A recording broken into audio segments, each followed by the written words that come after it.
Welcome to the Creative Visionaries podcast. My name is Tori Barker, a digital marketing specialist, business owner, mom, and you guessed it, a creative visionary. This podcast is about inspiring business owners, building connections, sharing success stories, and motivating others. Join me on this journey as we tap into your true potential and unleash your inner visionary. Hey everyone, thank you so much for joining us again on the Creative Visionaries podcast. Today I have the pleasure of introducing you to our guest, GMorris. George is the founder of GMorris Coaching. George has over 25 years of entrepreneurial experience, primarily in the tech and marketing space. He's a former president of the Entrepreneurs Organization in the Colorado chapter, a Techstars alumni, TEDx Boulder organizer, and now a certified scaling up coach where he helps companies 10x their growth by reducing organizational debt. George, welcome on. Tell us a little bit about yourself. Yeah, there's a lot of gray hairs to show for that stuff too. Well worth it, right? Yeah, I think so. Yeah, I am. Well, happy to be on the show. I guess my story is I've been in this entrepreneurial world for basically my whole life, my whole adult life. Made some really great moves along the way, made some really bad mistakes as well that I'm happy to share. I had a digital agency for so many years, about 14 years where I had that, grew that. The way that got handed off in terms of me exiting and the company, going south after 14 years, I can tell a great story about that. But I've been around the entrepreneurs this whole time and just watched the struggles, the successes, and like being one of them and being in the circle of them. I love entrepreneurs. We define our own rules. We do things that we want to do. And I truly believe that entrepreneurs are the secret to change and evolution as a people, as a society. I don't believe it's the government that does that. I believe it's entrepreneurs that are doing that. We're always the ones breaking the rules and making something new up. That's good. Sometimes breaking the rules is how you break through change, right? Yeah, absolutely, without a doubt. So your company, GMorris Coaching, you're a certified scaling up coach. So tell us about what is scaling up and what that program looks like, and just kind of let us know what you do. Yeah, I'll give you a little bit of backstory. So being part of the Entrepreneurs Organization, it's a group of entrepreneurs for entrepreneurs, totally like a nonprofit organization that everyone kind of helps each other. Everybody has to be at least at $1 million in revenue to be a member. So you've achieved a certain level of success before you can get into the group. The group was founded by a guy named Verne Harnish, who's a very successful entrepreneur. And Verne created EO because he wanted to create an environment where entrepreneurs could get really vulnerable and share their highs and lows with each other. And he successfully did that. And in the process, he created a thing that he called the Rockefeller habits. It was like these tools or these practices that entrepreneurs could adopt to make their businesses run better. He grew that over the years. At one point, it was called Gazelles. And then while I was in EO, one of the other members, a guy named Gino Wickman, created a system called EOS Traction. And EOS Traction was based on the work that Verne did for Gazelles, Rockefeller habits. And he found a lot of success and traction in the EO community. And now I know a lot of entrepreneurs outside of that community that use EOS Traction to grow their businesses. It's like a methodology, a business operating system, if you will. And yeah, so I'm actually reading that book right now. Oh, you are? Yeah. I'd Yeah. love to hear. I'd love to hear what you think of it. What do you think of it so far? Oh, yeah, it's phenomenal. I think it's really putting things into perspective. I'm kind of like right through the first part of it. Yep. And I'm like dog-earing every page, highlighting all the stuff, and I'm just like, oh my gosh, how I gotta think back on how I started my business, built my business, and now what I need to do to unwind certain things. Yes. Right? Like, okay, let's reposition this. Let's think about this in a different way. And so I'm like hooked. I love it. That's exactly why I'm doing what I'm doing, because I got hooked. I loved it. When I had my agency, we tried doing the Rockefeller habits for a while, and I found it at the time too complex. I tried to self-implement it in my company, and that was a terrible mistake. Like, great lesson, but terrible mistake. And then later, 8 years later, when we actually started using Traction in one of the companies I was working with, it just worked so well. I got it. Everything started to click. And so I helped that company go through to get acquired last July. Actually, last a year ago, January is when it got acquired. I exited from that acquisition last July, and I was going to go out and start a whole new business on the blockchain. I was like, I'm excited about the blockchain. My background's in tech. I'm going to build an educational blockchain play. And I had a variety of entrepreneurial friends that came back to me and they're like, no, no, no, no, no, no, slow down, George, slow down. Don't go starting another business. We really think you should go be a coach. And I'm like, oh, coach. And I had some stigma tied to the term coach. And they came back and they're like, well, how about we just call you an implementer? Are you better with implementer? I'm like, yeah, I can take on the word implementer. So, well, it's like in the book Rocket Fuel, where he's talks about the visionary and the implementer. yes, Or integrator. yep, Yeah. So yep, same concept. similar, yeah, same concept. And when I came out, someone's like, go check out Scaling Up. I'm like, what's this Scaling Up thing that you talk about? And they're like, well, it's Rockefeller Habits, Gazelles. Back in the day, they rebranded it to Scaling Up. I'm like, oh, I remember that. I completely failed at doing that myself. And so Let's try again. try again, but this time I'm going to get educated. So I went through, I got certified in the process of doing it. And now what I coach with my clients is a hybrid model. I've stolen from Traction. They have this practice of an L10. In Scaling Up, it's called like a weekly executives meeting. And they do a pretty good job at that in Scaling Up. Traction does a really good job at the L10 and the accountability and the time constraints of the L10. But I feel like Traction kind of falls short on some of the strategy elements and the cash elements that are really strong in Scaling Up. So what I do is I'm a Scaling Up coach, and Scaling Up allows you to have this vast toolbox that you go to a client with and say, oh, I'm going to use the wrench for this, I'm going to use a screwdriver for that. And you can adapt the tool set to the client's needs, where Traction now is more pure, right? This is the way that things are done. And that doesn't work for me. Other coaches that may work for. So I'm more fluid and adaptable to what the clients are looking for. I love that. I run my own digital marketing company, Oh, and yeah. a lot of people are like, oh, what's your packages? What's your services? And I'm Right. like, well, it doesn't really work that way. Like, I can't have like package A, B, and C, because not everybody fits into those molds, right? Right. So it's all unique and it's all personalized, obviously within the, parameters of certain types of marketing and certain, services and that sort of thing. But the same concept where you personalize it to who you're working with. Yes. And I think that people are more receptive. People find that it works better when you do it that way, because obviously it's personalized. It's meant Yes. for that person. So, Yes. And yeah. I think we all tend to like want to put things in boxes because they're easier to understand. And then we start with the box and we're like, okay, well, this box doesn't quite work for me. What can you do to tweak it? Right? Like, what can you do to Yeah. make it better? And the personalized way to go is the way to go in my book. Yeah. And so now you work with high executives, with companies that they're looking to grow, or what's the Yeah, criteria that you look absolutely. To me, the ideal client that I work with is the entrepreneur that has grown the company to the point, or the president has grown it to a point where it's kind of hitting a ceiling. It's kind of bumping up against something.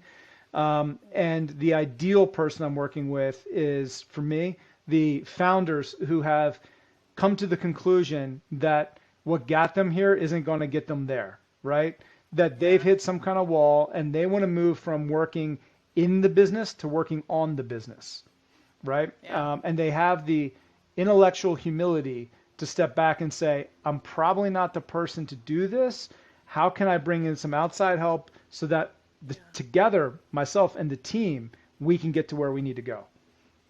Yeah. It's identifying the roadblocks, and Yeah. sometimes finding that you are the roadblock. Yeah. Yeah. And It's most reading times these, you are okay, the maybe I roadblock. Yeah.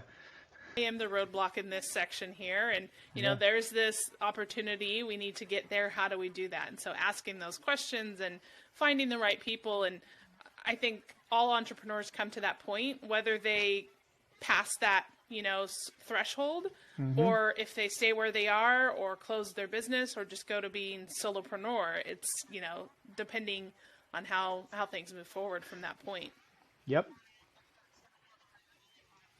And so when you're working with these people, I'm sure you have met a whole slew of Yep. different people. Absolutely. What do you Absolutely. think makes up a great leader from your experience and the people that you've been working with? What are those qualities that make a good leader? Yeah, I guess let's come up with three of them, right? Like three qualities that come top of mind. To me, a great leader is someone who's going to be removing roadblocks for the people that they're leading, right? And so I try to work with my founders, the leaders, the present CEOs that I'm working with. I try to reorient their thought from basically micromanaging or having their hands in the pot of everything that's going on to building trust with the team. And building trust is a two-way road, right? They have to communicate what they need to have trust. Absolutely. And then the person they're communicating to has to show up and be accountable for receiving that trust and building that trust. Like it's got to work both ways. And the great leader is going to go in there and say, "Hey, Tori, I asked you to do this. Am I clear? Did you understand it? Do you know what success looks like to actually go through with this?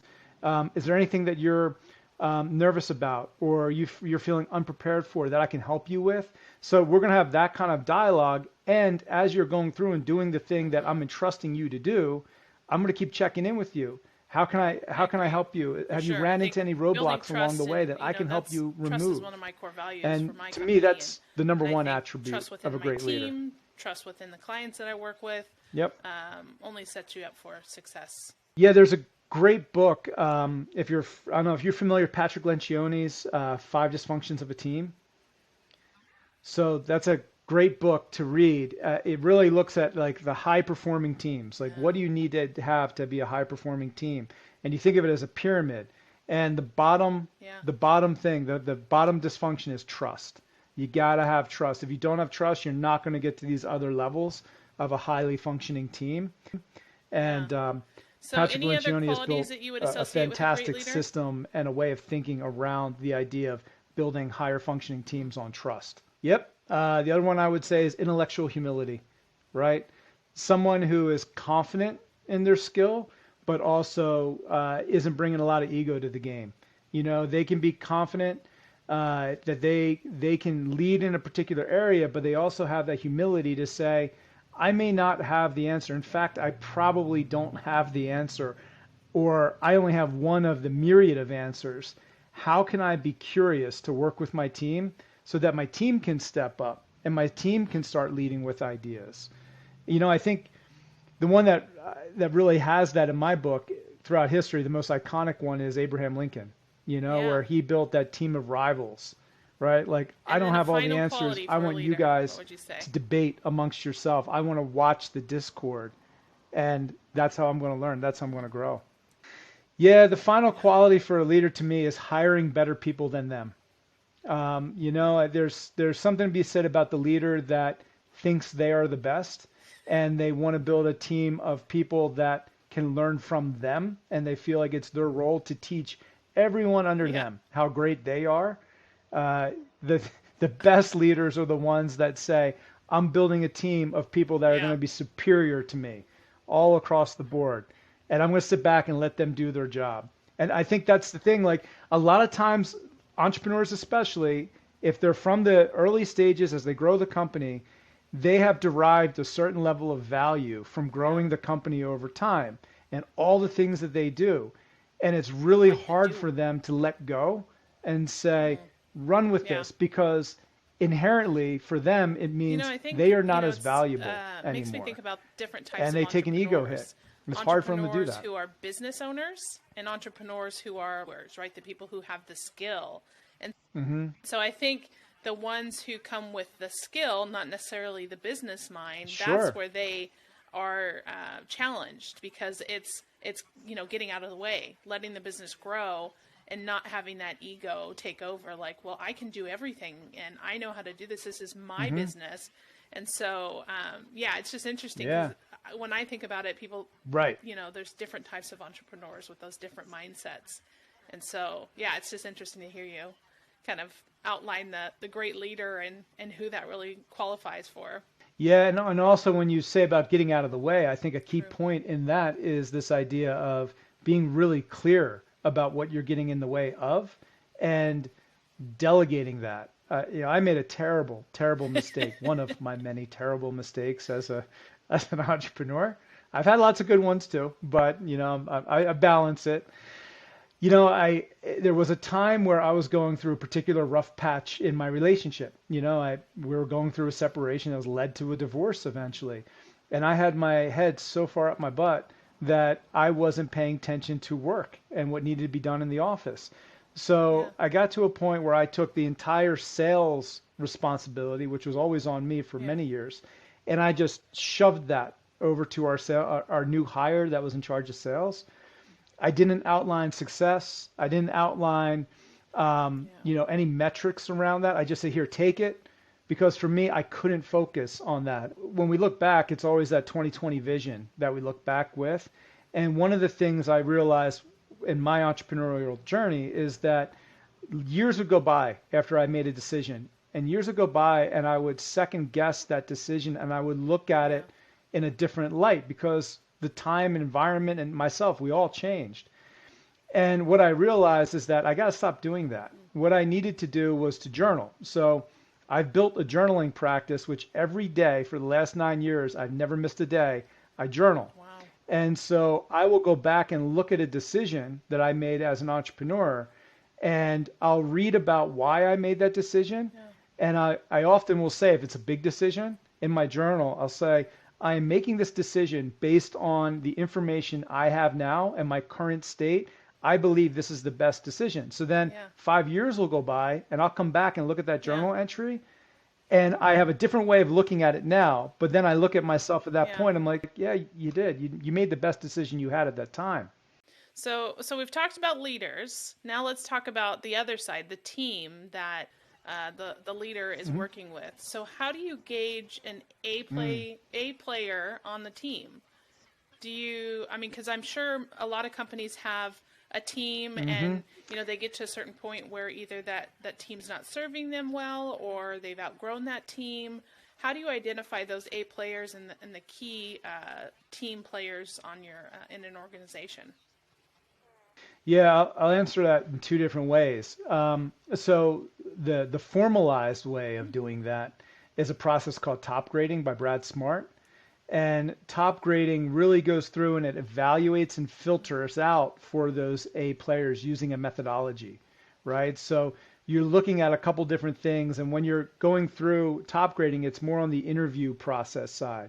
So before anyone comes into the company, you're looking and you're screening for certain values, and it's also like a paired interview process. So two people are interviewing the interviewee, and one is asking questions, the other one's taking notes and observing the situation. You're filtering for criteria, and it actually requires the interviewee Yeah. to put a lot of time and effort into the interview process. Mm. That itself is an A player qualification. If somebody is not willing to put in the time and energy to go through the top grading process with you, they're not going to put the time Yeah. and energy into building a quality team for your company.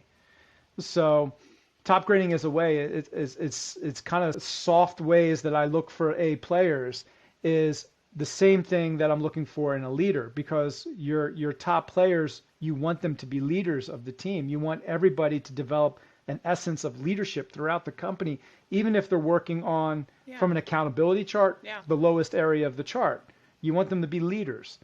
And to me, you got to look for things like accountability, that they take on accountability and they don't try to point the finger, or dodge the accountability. And if I'm on a call with a team, and usually as I start an engagement, I can smell which members of the team are not Yeah. A players. You see it right away in the team. So, you'll see things like, um, we give people rocks. Yep. And so a rock is like this goal that, now that you're doing traction, you know what I'm talking about. a 90-day run of something that's meaty, that you're making progress on. You're Yeah. putting in at least 4 hours a week to move this thing forward. So when we go through and we're doing our weekly check-ins, if there's an executive on the team that is constantly coming back and saying, I didn't get my rock done Right. this week. I didn't make progress on my rock because of blah, blah, blah. Okay, I'll give you an excuse. Week Yeah. 1. Week 2, now you're raising a flag for me. By week 3, we're now going to have a deep conversation Yeah. as to why you're not making this a priority. And I want to hear all of the Right. bullshit reasons you're going to give me for not getting this done. And and that to me highlights right there, they are a B player or a C player. They're not an A player. The A player will come back and answer that to say, Yeah. I got this done. I made this progress. And I feel that this was adequate progress, or I feel this was Yeah. inadequate progress. And they own it.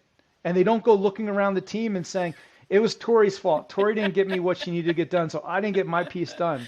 And that's so true. And I'll use the sports analogy, when I'm working with my teams, and I'll say things like, okay, so in the role of, say, an orchestrator, integrator, the top person that's kind of moving it all together beneath the founder or the president, Yeah. I always look at them as the quarterback. And I'll say to the team, like, we have a playbook, and our playbook is our quarterly plan. What are we going after in this quarterly plan in our playbook? Yeah. And you, as the director of sales, you're running a route, Yeah. and I know you're running out 10 yards. You're going to hook left towards the center. I'm going to throw the ball, and you're going to be there. Yeah. And it's just like you see it in the NFL. I'm a huge Philadelphia Eagles fan. I'm from the Philadelphia area, and as a kid growing up, I used to watch Terrell Owens, who was a fantastically gifted wide receiver, Yeah. but in a lot of ways was not a team player. And so you would see him go after a ball, and if he didn't catch the ball, it immediately was he's running back to Donovan McNabb, pointing his finger, yelling at him. If he caught the ball, he was doing a dance in the end zone like he's Yeah. he's the shit. Of And course. and yeah, because like I caught the ball. It's like, yeah, but when you missed it, the receivers that I've always admired are the ones that missed the catch and they walk back and they tap their Yep. chest. It's My on bad. me. My bad. It's on me. Yep. Yeah, my bad. I didn't run the route. I didn't show up. I didn't do what I needed to do. Awesome. You take accountability because with accountability, you can do something about it. Yeah. If you're not going to be accountable, you're telling me you can't do anything about it. So am I going to trust you as a teammate Seriously, that you don't think you can do better? Yeah. I mean, you can look from the outside perspective and looking in, and you see these things so clearly, right? Like when you're watching a football game and you see the players, and you can see those ones who are, team players and stuff like that. And so, it's interesting to turn inward into a business and look within your business and be mindful of that. And, use outside sources like you and your coaching to help identify those blinders that you may have of B players that aren't leveling up and how you get there. And so, yeah, Yep, absolutely. people like you are integral to the entrepreneurial business owner.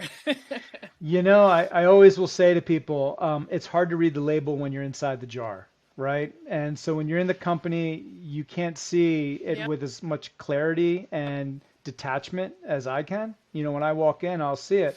Well, I want to ask one final question. And so that would be 3 tips that you can share with the audience that will help them grow. Okay. You 3 take all the tips time to you help need. them grow. I think the first tip that pops up to mind is being clear on the fundamentals.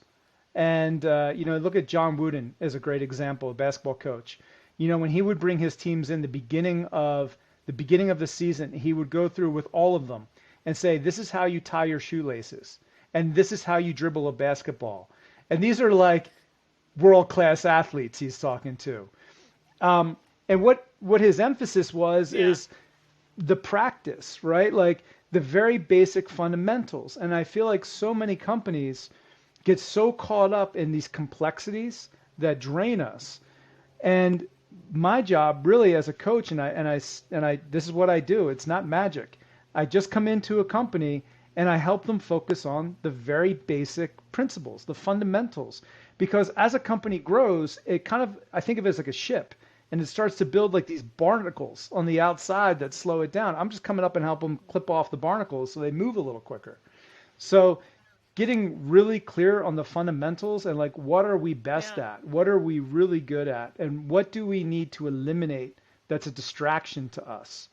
I think that's a huge piece. The other piece is the delegation. If you're looking around a team and you're saying, what are all the things that we're doing? Generally, the team members are all going to come back and say, I'm busy. I'm busy. I'm too busy, right? I can't take this on. Okay, great. Then let's have a serious conversation about what are you busy on? What are you busy doing? And we're going to go through and we're going to look at, well, these are the things I'm doing at the top of the business. And this is what I'm really good at. So I'll have them go through an exercise and I'll say, let's build a quadrant.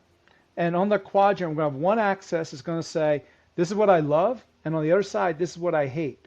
On the next axis, on the vertical axis, we're going to say, this is what I'm great at. This is what I'm not so great at. And I want you to write down what it is that you're working on a daily basis and which quadrant does it fit in. And then as a team, I want you to look at the quadrants and I want you to see what overlap is there. So if I have something that I don't love doing and I'm not good at, it really should not be on my plate. But so for me, that would be bookkeeping. I hate bookkeeping. Yeah. Suck at it, hate it. Same. Should never be doing bookkeeping. And there were people on my team that were like, oh, bookkeeping, pass it to me. I love it. It's my favorite thing in the world. Awesome. Here you go. Take it. And then on the flip side, they may be saying, talking to customers. I hate talking to customers. Pass it to me. I love that. Give it to me. So it allows you to get really clear on who's doing what. And I think that fundamental piece is another piece. And keep track of me. That was 2, right? I gave you 2 on that one? Yeah. Okay. And the third piece is get really clear about the accountability and who owns what. So often things are said and done in meetings and there's assumptions being made and no one really sits down and says, okay, what's the next step? And so that's a really common practice with me is to sit down with the team and said, okay, we've made a decision. Who owns the decision? What are the next steps? And what do we expect? It's a really simple exercise, but so often you'll go through and you'll see like a team talk about an idea. They're like, oh, cool, we made some decisions and yeah, we came to agreement. Cool, next subject. And it's like, and like those 3 things right there, they'll make a fundamental difference to how the company operates. It's just those 3 things. Coach or no coach. Listening to you, I feel like I've just read a summary of a book, right? Like all the books that I've read, I'm like, everything just comes together. I'm like, wow, this is like just like a cliff notes for the books that, you're reading. So I think everyone will find a little piece of value and inspiration and guidance with all that you've shared. You've given us so much information and bestowed your wisdom on us. So I appreciate your time and thank you for being on the podcast.